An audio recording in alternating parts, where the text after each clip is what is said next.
Hello दोस्तों, नमस्कार। आपका आपके अपने यूट्यूब चैनल फास्ट रिवीजन में स्वागत है। तो चलिए देखते हैं यूपीएसआई में जो अभी हाल ही में 2021 में पेपर हुआ था, उनमें basic law, constitution and general knowledge मतलब मूल विधि, संविधान एवं सामान्य ज्ञान के प्रश्न। यह हमारा 1 से 40 जो प्रश्न था वह हिंदी का था तथा 41 से हम सबका यह मूल विधि, संविधान और सामान्य ज्ञान चालू होता है। तो हमारा 41वां नंबर प्रश्न है, निदेशक तत्व निम्नलिखित में से उल्लिखित अनुदेशक पत्र से मिलते जुलते हैं। तो यह किससे मिलते जुलते हैं? तो जो हमारा भारत शासन अधिनियम 1935 है, इससे मिलते जुलते हैं। नीति निर्देशक तत्व भारत सरकार अधिनियम 1935 में उल्लिखित अनुदेशक पत्र से मिलते जुलते हैं। भारत के संविधान के भाग 4 में राज्य के नीति निर्देशक सिद्धांत शामिल है। इन सिद्धांतों का उद्देश्य लोगों के लिए सामाजिक आर्थिक न्याय सुनिश्चित करना और भारत को एक कल्याणकारी राज्य के रूप में स्थापित करना। निर्देशक सिद्धांतों को उनके वैचारिक स्रोत और उद्देश्यों के आधार पर समाजवादी, गांधीवादी और उदार तथा बौद्धिक सिद्धांत के रूप में देखा जाता है। तो इसका आंसर जो हमारा होगा सी हो जाएगा। 42वां नंबर प्रश्न, निम्नलिखित में से कौन से जीव के कारण हेपेटाइटिस रोग होता है? तो जो हमारा विषाणु है, वायरस, आंसर नंबर डी यह सही हो जाएगा। जीवाणु के द्वारा उत्पन्न रोग हैजा, कुष्ठ रोग, क्षय रोग, प्लेग यह जीवाणु के कारण होता है। कवक के द्वारा म्यूकोरमिकोसिस, पीत कवक होता है। प्रोटोजोआ के कारण पायरिया, कालाजार, पायरिया जो दांत में होता है उसे कहते हैं कालाजार। मलेरिया, पेचिस होता है। विषाणु के कारण रतौंधी, स्कर्वी, एड्स, हेपेटाइटिस होता है। 43वां नंबर प्रश्न, अनुसूचित जाति, अनुसूचित जनजाति और अन्य पिछड़े वर्गों की स्थितियों की जांच के लिए एक आयोग नियुक्त करने का अधिकार निम्नलिखित में से किसके पास है? तो यह जो भारत के राष्ट्रपति होते हैं उसके पास होता है यह। ठीक, जो भारत के राष्ट्रपति होते हैं उसके पास होता है। तो इसका आंसर डी हो जाएगा। डी, अनुसूचित जाति, अनुसूचित जनजाति और अन्य पिछड़े वर्गों की स्थितियों की जांच के लिए एक आयोग नियुक्त करने का अधिकार राष्ट्रपति के पास होता है। इसके लिए आयोगों का गठन क्रमशः अनुच्छेद 338 एवं 338 के अंतर्गत किया जाता है। 44वां नंबर प्रश्न, निम्नलिखित में से किस विटामिन को फाइलोक्विनोन कहा जाता है? तो जो हमारे यह विटामिन K1 होता है इसे फाइलोक्विनोन कहते हैं। तो इसका आंसर हमारा बी हो जाएगा। 45वां नंबर प्रश्न, सक्रिय एक्टिव विंडो को रिफ्रेश करने के लिए निम्नलिखित में से किस कुंजी का उपयोग किया जाता है? तो ये जो F5 है इसके द्वारा हम विंडो को रिफ्रेश करते हैं। F1 के द्वारा स्क्रीन पर हेल्प विंडो खोलने के लिए, F3 द्वारा विंडोज और ब्राउज़र से सर्च ऑप्शन को सक्रिय करने के लिए, F7 MS ऑफिस में स्पेल चेक और ग्रामर चेक तथा फायरफॉक्स ब्राउज़र में कैरेट ब्राउजिंग को शुरू करने के लिए किया जाता है। F5 का प्रयोग सक्रिय विंडो को रिफ्रेश करने के लिए किया जाता है। तो इसका आंसर जो हमारा है डी हो जाएगा। इसी तरीके से 46वां नंबर प्रश्न, संविधान के कामकाज की समीक्षा के लिए सरकार के प्रस्ताव द्वारा राष्ट्रीय आयोग की स्थापना किस वर्ष की गई थी? तो जो हमारा इसका आंसर हो जाएगा 2000।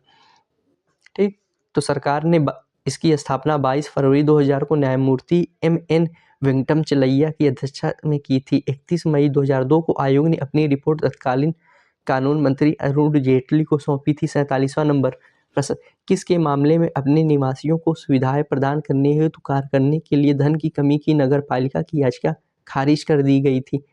तो इसका आंसर भी होगा रतलाम नगर परिषद बनाम श्री वर्धी चंद व अन्य।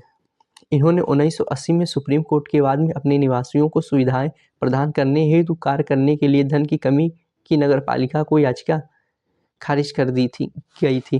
48वां नंबर प्रश्न, राज्यसभा अधिकतम कितनी अवधि तक धन विधेयक को रोक सकता है? तो वह सिर्फ 14 दिन के तक धन विधेयक को रोक सकता है। भारतीय संविधान के अनुच्छेद 109 के खंड 2 में प्रावधान किया गया है कि धन विधेयक लोकसभा द्वारा पारित किए जाने के पश्चात राज्यसभा को उसकी सिफारिश के लिए प्रेषित किया जाएगा और राज्यसभा विधेयक की प्राप्ति की तारीख से 14 दिन की अवधि के भीतर विधेयक को अपनी सिफारिशों सहित लोकसभा को लौटा देगा। यदि विधेयक वापस नहीं लौटाया जाता तो धन विधेयक पारित नहीं माना जाएगा। अतः राज्यसभा अधिकतम 14 दिन की अवधि तक धन विधेयक को रोक सकता है। 49 नंबर प्रश्न, निम्नलिखित में कौन सा मौलिक अधिकार सार्वजनिक व्यवस्था, नैतिकता और स्वास्थ्य एवं भारतीय संविधान के भाग 3 के अन्य प्रावधानों के अधीन है? तो इसका आंसर भी हो जाएगा अंतःकरण की स्वतंत्रता और धर्म को अबाध रूप से मानना, आचरण करना और प्रचार करना। इसका आंसर हो जाएगा यह भारतीय संविधान के अनुच्छेद 25 के अनुसार सभी व्यक्तियों को अंतःकरण की स्वतंत्रता, धर्म को अबाध रूप से मानने, आचरण करने और प्रचार करने का समान अधिकार होगा। यह अधिकार नागरिकों एवं गैर नागरिकों के लिए भी उपलब्ध है। नागरिकों को यह प्राप्त मौलिक अधिकार सार्वजनिक व्यवस्था, नैतिकता और स्वास्थ्य एवं भारतीय संविधान के भाग 3 के अन्य प्रावधानों के अधीन होगा। 50वां नंबर प्रश्न, कारखाना अधिनियम 1948 के प्रावधान है कि किसको नियोजित करने वाले कारखानों में 6 वर्ष से कम आयु के बच्चों के उपयोग के लिए शिशु गृह स्थापित किया जाना चाहिए और उन्हें बनाए जाना चाहिए। तो इसका आंसर सी हो जाएगा। 30 से अधिक महिला श्रमिकों। कारखाना 51 नंबर, भारतीय संविधान का अनुच्छेद 326 किससे संबंधित है? तो यह वयस्क मताधिकार के आधार पर लोकसभा और विधानसभाओं के लिए निर्वाचन है। तो इसका आंसर बी हो जाएगा।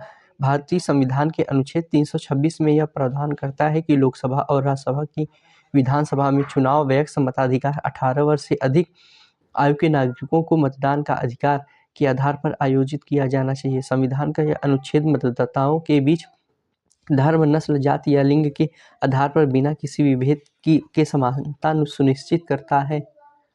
इसके बाद हमारा 52वां नंबर प्रश्न, निम्नलिखित में से ब्रिक्स द्वारा की गई पहल कौन सी है? तो जो हमारा ये एनडीपी है, न्यू डेवलपमेंट बैंक, इसके द्वारा ब्रिक्स ने न्यू एनडीपी मतलब न्यू डेवलपमेंट बैंक की स्थापना की। न्यू डेवलपमेंट बैंक ब्रिक्स द्वारा की गई पहल है। यह वर्ष 2014 में ब्राजील के फोर्टालेजा में आयोजित छठे ब्रिक्स शिखर सम्मेलन में ब्रिक्स देशों द्वारा संयुक्त रूप से स्थापित एवं बहुपक्षीय विकास बैंक है। इसका मुख्यालय शंघाई जो चीन में स्थित है। वर्ष 2008 में न्यू डेवलपमेंट बैंक ने संयुक्त राष्ट्र के साथ सक्रिय और उपयोगी सहयोग के लिए एक मजबूत आधार स्थापित करते हुए संयुक्त राष्ट्र महासभा में पर्यवेक्षक का दर्जा प्राप्त किया था। वर्तमान में न्यू डेवलपमेंट बैंक के सदस्यों की संख्या 9 हो गई है। नए सदस्य बांग्लादेश, उरुग्वे, संयुक्त अरब अमीरात एवं मिस्र है। 55 नंबर प्रश्न, किसी राज्य में जिला न्यायाधीश की नियुक्ति, पदस्थापन और पदोन्नति किसके द्वारा किया जाता है? तो इसका आंसर होगा सी, उच्च न्यायालय के साथ परामर्श करके राज्य के राज्यपाल द्वारा। संविधान के अनुच्छेद 333 में प्रावधान किया गया है कि किसी राज्य में जिला न्यायाधीश की नियुक्ति, पदस्थापन और पदोन्नति उच्च न्यायालय के परामर्श करके राज्य के राज्यपाल द्वारा की जाती है। राष्ट्रपति अनुच्छेद 124 के अंतर्गत उच्चतम न्यायालय के न्यायाधीशों एवं अनुच्छेद 217 के तहत उच्च न्यायालय के न्यायाधीशों की नियुक्ति करता है। 54 प्रश्न, किसके ऐतिहासिक मामले में वन संरक्षण अधिनियम 1980 की धारा 2 के तहत वन भूमि शब्द की व्याख्या भारत के सर्वोच्च न्यायालय द्वारा न केवल वन को शामिल करने के लिए की गई थी बल्कि शब्दकोश के अर्थ में समझा जाता है, बल्कि बिना वन के रूप में दर्ज किए गए सभी क्षेत्रों को शामिल करने के लिए की गई थी। तो यह है टी.एन. गोदावर्मन थिरुमुलपाद बनाम भारत संघ। टी.एन. गोदावर्मन थिरुमुलपाद बनाम भारत संघ के ऐतिहासिक मामले में वन संरक्षण अधिनियम 1980 की धारा 2 के तहत वन भूमि शब्द की व्याख्या भारत के सर्वोच्च न्यायालय के द्वारा न केवल वन को शामिल करने के लिए की गई थी जैसा कि शब्दकोश में अर्थ समझा जाता है, बल्कि सरकारी रिकॉर्ड में उनके स्वामित्व की परवाह किए बिना वन के रूप में दर्ज किए गई थी सभी क्षेत्रों को शामिल करने के लिए की गई। 55 नंबर प्रश्न, कोई व्यक्ति तब तक भ्रष्टाचार निवारण अधिनियम के तहत किसी भी अपराध की सुनवाई के लिए विशेष न्यायाधीश के रूप में नियुक्त होने के लिए योग्य नहीं होगा जब तक कि वह न हो या रहा हो। तो इसका आंसर हो जाएगा सी, एक सत्र न्यायाधीश न रहा हो। तो इसका आंसर सी हो जाएगा। भ्रष्टाचार निवारण अधिनियम 1988 की धारा 3 के खंड 2 के अनुसार कोई व्यक्ति भ्रष्टाचार निवारण अधिनियम के अधीन विशेष न्यायाधीश के रूप में नियुक्त होने के लिए तब तक योग्य नहीं होगा जब तक कि वह दंड प्रक्रिया संहिता, जिसे हम सीआरपीसी कहते हैं, संहिता 1973 के अधीन सत्र न्यायाधीश या अपर न्यायाधीश की सहायक सत्र न्यायाधीश है या नहीं रहा है। 56 नंबर प्रश्न, भारत की पहला समुद्री संग्रहालय कहाँ पर बनाने की योजना की गई है? तो यह जो लोथल है गुजरात में, वहाँ पर बनाने के लिए किया गया। भारत का पहला समुद्री संग्रहालय गुजरात के लोथल में बनाने की योजना है। लोथल गुजरात में स्थित प्राचीन सिंधु घाटी की सभ्यता के सबसे दक्षिण शहरों में से एक था। भारतीय पुरातत्व सर्वेक्षण के अनुसार लोथल में दुनिया का सबसे पुराना ज्ञात डाक यार्ड था तथा यह महत्वपूर्ण एवं संपन्न व्यापार केंद्र था। लोथल को यूनेस्को के विश्व धरोहर स्थल में भी शामिल किया गया है। 57 नंबर प्रश्न, मोटरयान अधिनियम 1988 के तहत जारी किया गया प्रशिक्षु लाइसेंस जो कानून के अन्य प्रावधानों के अधीन होगा, लाइसेंस जारी करने की तारीख से कब तक के लिए यह प्रभावी होगा? तो यह जब लाइसेंस जारी होगा उसके 6 महीने की अवधि तक प्रभावित रहेगा। मोटरयान वाहन अधिनियम 1988 की धारा 14 के अंतर्गत जारी किया गया प्रशिक्षु लाइसेंस, जिसे इंग्लिश में लर्निंग लाइसेंस कहते हैं, जो कानून के अन्य प्रावधानों के अधीन होगा, लाइसेंस जारी होने की तारीख से 6 महीने की अवधि के लिए प्रभावी होगा। 58 नंबर प्रश्न हमारा है,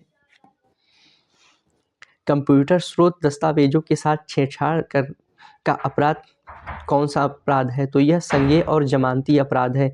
सूचना प्रौद्योगिकी अधिनियम 2000 से आईटी एक्ट 2000 कहते हैं कि धारा 65 में प्रावधान किया गया है कि जो कोई व्यक्ति कंप्यूटर साधन दस्तावेजों के साथ छेड़छाड़ करेगा उसे 3 वर्ष का कारावास या 2 लाख रुपए का जुर्माना या दोनों दंडनीय होगा। धारा 77B के अनुसार धारा 65 कंप्यूटर साधन दस्तावेजों के साथ छेड़छाड़ के अधीन दंडनीय अपराध संज्ञेय तथा जमानती होगा। 59 नंबर प्रश्न, न्यायमूर्ति के एस पुट्टास्वामी सेवानिवृत्त बनाम भारत संघ का मामला किससे संबंधित है? तो इसका आंसर डी होगा, व्यक्तियों की निजता के अधिकार से संबंधित है। न्यायमूर्ति के एस पुट्टास्वामी सेवानिवृत्त इस समय है, बनाम भारत संघ 2017 का मामला है। मामले में निजता के अधिकार को सर्वोच्च न्यायालय द्वारा मौलिक अधिकार घोषित किया गया था। निजता का अधिकार संविधान के अनुच्छेद 21 के तहत जीवन का अधिकार एवं व्यक्तिगत स्वतंत्रता के आंतरिक हिस्से के रूप में और संविधान के भाग 3 द्वारा गारंटीकृत स्वतंत्रता के एक हिस्से के रूप में संरक्षित है। 60वां नंबर प्रश्न, भारत के सर्वोच्च न्यायालय ने सूचना प्रौद्योगिकी अधिनियम 2000 की धारा 66A को किस मामले में असंवैधानिक ठहराकर निरस्त कर दिया गया था? तो वह श्रेया सिंघल का मामला था। 2015 में सूचना प्रौद्योगिकी की अधिनियम की आपत्तिजनक धारा 66A को न्यायालय द्वारा असंवैधानिक करार दिए जाने के बाद भी पुलिस द्वारा इसके आधार पर नागरिकों का उत्पीड़न देखा जाता था। श्रेया सिंघल बनाम भारत संघ वाद में सर्वोच्च न्यायालय ने कहा कि 66A मनमाने ढंग से अत्यधिक और विषमतापूर्ण रूप से अभिव्यक्ति की स्वतंत्रता के आधार पर हमला करती है और इस तरह के अधिकार तथा युक्त प्रतिबंधों के बीच संतुलन को भी विचलित करता है, अतः इसे असंवैधानिक घोषित कर दिया गया था। 61वां नंबर प्रश्न, निम्नलिखित में से किस ऐप में चैट में अनसेंड संदेश की सुविधा उपलब्ध होती है? तो जो हमारा यह इंस्टाग्राम है, इसमें अनसेंड की सुविधा भी उपलब्ध होती है। इंस्टाग्राम ऐप्स में चैट में अनसेंड संदेश की सुविधा उपलब्ध होती है। इंस्टाग्राम एक मोबाइल, डेस्कटॉप और इंटरनेट आधारित फोटो साझाकरण एप्लीकेशन है जो उपयोगकर्ताओं को फोटो या वीडियो को सार्वजनिक रूप से या निजी तौर पर साझा करने की अनुमति देता है। इसकी स्थापना केविन स्ट्रॉम और माइक ग्रेकर द्वारा 2010 में की गई थी। 62 नंबर प्रश्न, प्रतिरूपण, जिसे हम सब लोग कॉपी बोलते हैं, द्वारा धोखा कर देने का अपराध कौन सा है? तो यह संज्ञेय है कि असंज्ञेय, यह बताना है।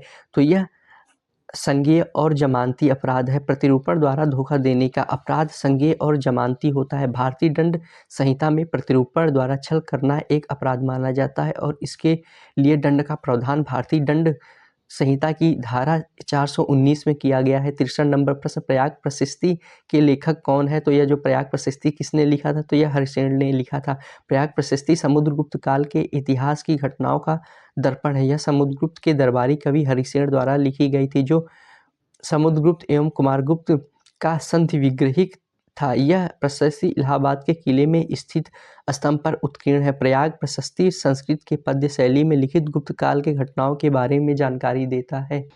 64 नंबर प्रश्न, भारतीय इस्पात प्राधिकरण steel authority of India limited को कब निगमित किया गया था? तो यह सन 1973 में इसको निगमित किया गया था। भारतीय इस्पात प्राधिकरण लिमिटेड को वर्ष 1973 में निगमित किया गया था तथा इसकी स्थापना 1974 ईस्वी में की गई थी। यह भारत की सर्वाधिक इस्पात उत्पादन करने वाली कंपनी है। यह पूर्णतः एकीकृत लोहे और इस्पात का सामान तैयार करती है। कंपनी में घरेलू निर्माण, इंजीनियरिंग, बिजली, रेलवे, मोटर गाड़ी और सुरक्षा उद्योगों तथा निर्यात बाजार में बिक्री के लिए मूल तथा विशेष दोनों तरह के इस्पात तैयार किए जाते हैं। 65 नंबर प्रश्न, भूमि अधिग्रहण, पुनर्वास और पुनर्स्थापन अधिनियम 2013 में उचित मुआवजा और पारदर्शिता के अधिकार के प्रावधानों के तहत यदि किसी विशेष भूमि की सार्वजनिक उद्देश्य के उद्देश्य के लिए आवश्यकता होने की घोषणा तथा अनुमोदित पुनर्वास और पुनर्स्थापन योजना का सारांश प्रारंभिक अधिसूचना की तिथि से कब के भीतर प्रकाशित नहीं किया जाता है तो ऐसी अधिसूचना को रद्द कर दिया जाता है या समझा जाता है। तो इसका आंसर होगा 12 महीने मतलब 1 वर्ष। भूमि अधिग्रहण पुनर्वास और पुनर्स्थापन अधिनियम 2013 के उचित मुआवजा और पारदर्शिता के अधिकार के प्रावधानों के तहत यदि किसी विशेष कानून भूमि की सार्वजनिक उद्देश्य के लिए आवश्यकता होने की घोषणा या अनुमोदित पुनर्वास या पुनर्स्थापन योजना का सारांश प्रारंभिक अधिसूचना, जिसे अधिसूचना को इंग्लिश में नोटिफिकेशन कहते हैं, की तिथि में 12 महीने के भीतर प्रकाशित नहीं किया जाता तो ऐसी सूचना को रद्द कर किया समझा जाता है। 66वां नंबर प्रश्न, 74वें संविधान संशोधन अधिनियम 1992 द्वारा कितने अनुच्छेद जोड़े गए थे? तो इसमें जो थे हमारे 18 अनुच्छेद जोड़े गए थे। 74वें संविधान संशोधन अधिनियम 1992 के द्वारा शहरी स्थानीय निकायों को संवैधानिक दर्जा तथा संरक्षण दिया गया। इसके तहत भाग 9 क के नाम से एक नया भाग जोड़ा गया, इसे नगर पालिका कहा गया तथा एक नई अनुसूची 12वीं अनुसूची जोड़ी गई और इसके तहत 18 अनुच्छेद जोड़े गए। 67 नंबर प्रश्न, संविधान का कौन सा अनुच्छेद उपयुक्त विधायिका जिसे संसद या राज्य विधायिका को भूमि सुधार के संबंधित विवादों के न्याय निर्णय के लिए एक न्यायाधिकरण स्थापित करने का अधिकार होता है? तो इसका आंसर होगा अनुच्छेद 323B के तहत। संविधान का अनुच्छेद 323B के उपयुक्त विधायिका संसद या राज्य विधायिका को भूमि सुधार से संबंधित विवादों के न्याय निर्णय के लिए एक न्यायाधिकरण स्थापित करने का अधिकार देता है। न्यायाधिकरण संबंधित प्रावधान मूल संविधान में नहीं थे, उन्हें 42वें संविधान संशोधन अधिनियम 1976 द्वारा शामिल किया गया था। अनुच्छेद 323B के तहत संसद और राज्य विधानमंडल में निम्न विषयों से संबंधित अधिकरणों की स्थापना कर सकते हैं: कराधान, विदेशी मुद्रा आयात व निर्यात, औद्योगिक एवं श्रम विवाद, भूमि सुधार, नगर संपत्ति की अधिकतम सीमा, खाद्य सामग्री किराया और किराएदारी का अधिकार। 68वां नंबर हमारा प्रश्न है, निम्नलिखित के मामले में विदेशी मुद्रा की भौतिक सुपुर्दगी होना चाहिए। तो इसका आंसर हमारा क्या हो जाएगा? तो इसका आंसर हमारा हो जाएगा बी, हाजिर स्पॉट बाजार जिसे कहते हैं। हाजिर स्पॉट बाजार के मामले में विदेशी मुद्रा की भौतिक सुपुर्दगी होना चाहिए। हाजिर बाजार या नकदी बाजार एक सार्वजनिक वित्तीय बाजार है जिसमें वित्तीय साधनों या वस्तुओं का तत्काल वितरण के लिए कारोबार किया जाता है। यह वायदा बाजार के विपरीत होता है जिसमें डिलीवरी बाद की तारीख में होती है। 69वां नंबर प्रश्न, 1997 में MC मेहता बनाम तमिलनाडु राज्य के मामले में भारत के सर्वोच्च न्यायालय ने कौन सा प्रावधान दिया था? तो इसका आंसर हमारा सी हो जाएगा, खतरनाक व्यवसायों और प्रक्रियाओं में बाल श्रम को रोकने के लिए विस्तृत निर्देश दिए थे। MC मेहता बनाम तमिलनाडु राज्य 1997 में सुप्रीम कोर्ट के मामले में भारत के सर्वोच्च न्यायालय ने खतरनाक व्यवसायों और प्रक्रियाओं में बाल श्रम को रोकने के लिए विस्तृत निर्देश दिए थे। 70 नंबर प्रश्न, 5वीं लोकसभा का कार्यकाल संसद के कानून द्वारा एक बार में 1 वर्ष के लिए कितनी बार बढ़ाया गया था? तो इसका आंसर हमारा होगा 2 बार। 5वीं लोकसभा का कार्यकाल संसद के कानून द्वारा एक बार में 1 वर्ष के लिए 2 बार बढ़ाया गया था। वस्तुतः 26 जून 1975 को भारत में 18 माह का आपातकाल लागू कर दिया गया था। उसी समय 5वीं लोकसभा अस्तित्व में थी और उसका कार्यकाल बढ़ाया गया था कितना बार? 2 बार। जबकि अगर अन्य तरीके से पूछा जाए कि लोकसभा का कार्यकाल 1 वर्ष में कितनी बार बढ़ाया जा सकता है, तो सिर्फ 1 ही बार इसका आंसर होगा। लेकिन 5वीं लोकसभा में 2 बार हुआ था। इसको, यह इंपॉर्टेंट क्वेश्चन है, इसको याद करना पड़ेगा। 71 नंबर प्रश्न, मोतीलाल नेहरू क्षेत्रीय इंजीनियरिंग कॉलेज उत्तर प्रदेश के निम्नलिखित में से किस जिले में स्थित है? तो यह जो प्रयागराज है, जिसे पहले इलाहाबाद कहा जाता था, वहाँ पर स्थित है। मोतीलाल नेहरू क्षेत्रीय इंजीनियरिंग कॉलेज उत्तर प्रदेश के प्रयागराज में स्थित है। इसकी स्थापना 1961 में की गई थी और 26 जून 2002 को राष्ट्रीय प्रौद्योगिकी संस्थान का दर्जा दिया गया।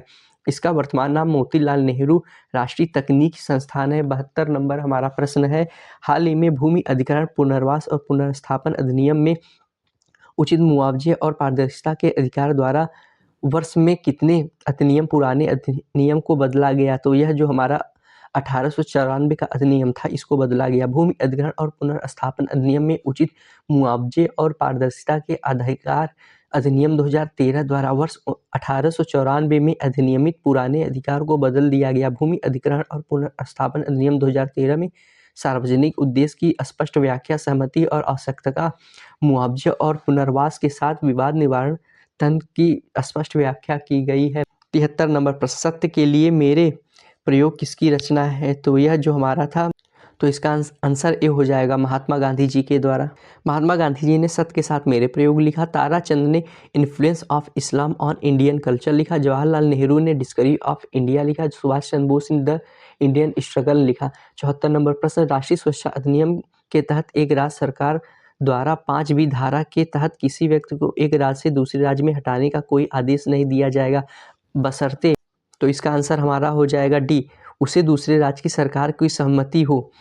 राष्ट्रीय सुरक्षा अधिनियम 1980 के तहत एक राज्य से दूसरे राज्य द्वारा धारा बी के तहत किसी व्यक्ति को एक राज्य से दूसरे राज्य में हटाने का आदेश नहीं दिया जाएगा जब तक कि दूसरे राज्य की सरकार सहमति न हो। 75 नंबर प्रश्न, पितरस को किस नामक थैली से संग्रहित किया जाता है? तो पितरस जो पित्ताशय से संग्रहित किया जाता है, मतलब वहाँ पर इकट्ठा होता है। पितरस को पित्ताशय नामक एक थैली में संग्रहित किया जाता है। पित्ताशय एक लघु और गैर महत्वपूर्ण अंग है जो पाचन क्रिया में सहायता करता है और यकृत में उत्पन्न पित्त का भंडारण करता है। पित्ताशय यकृत के अवतल में पित्ताशय खाद नामक जगह पर स्थित होता है। 76 नंबर प्रश्न, 2020-21 के बजट के अनुसार वित्तीय वर्ष 2020-21 के लिए राजकोषीय घाटे का लक्ष्य कितना है? तो इसका आंसर हो जाएगा जीडीपी का 3.5%। 2020-21 के बजट के अनुसार वित्तीय वर्ष 2020-21 के लिए राजकोषीय घाटे का लक्ष्य जीडीपी का 3.5% रखा गया। सरकार द्वारा राजकोषीय घाटे को एक वित्तीय वर्ष के दौरान भारत की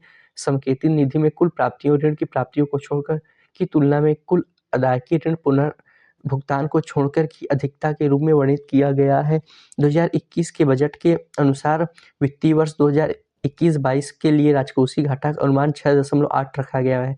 मतलब 2020-21 में 3.5 है और 2021-22 में 6.8 है। 77 नंबर प्रश्न, फतेहपुर सीकरी को किस वर्ष में यूनेस्को विश्व धरोहर स्थल के रूप में विनिर्दिष्ट किया गया? मतलब किस वर्ष किया गया? तो इसका आंसर होगा 1986 में। फतेहपुर सीकरी को वर्ष 1986 में यूनेस्को विश्व धरोहर के रूप में निर्दिष्ट किया गया था। फतेहपुर सीकरी मुगल सम्राट अकबर के द्वारा 1571 में बसाया गया था। यह 1571 से 1585 ईस्वी तक मुगल साम्राज्य की राजधानी थी। दीवाने खास, बुलंद दरवाजा, पंचमहल, जोधा भाई महल, शेख सलीम चिश्ती के पुत्र की दरगाह जैसे प्रमुख स्थान फतेहपुर सीकरी में स्थित है।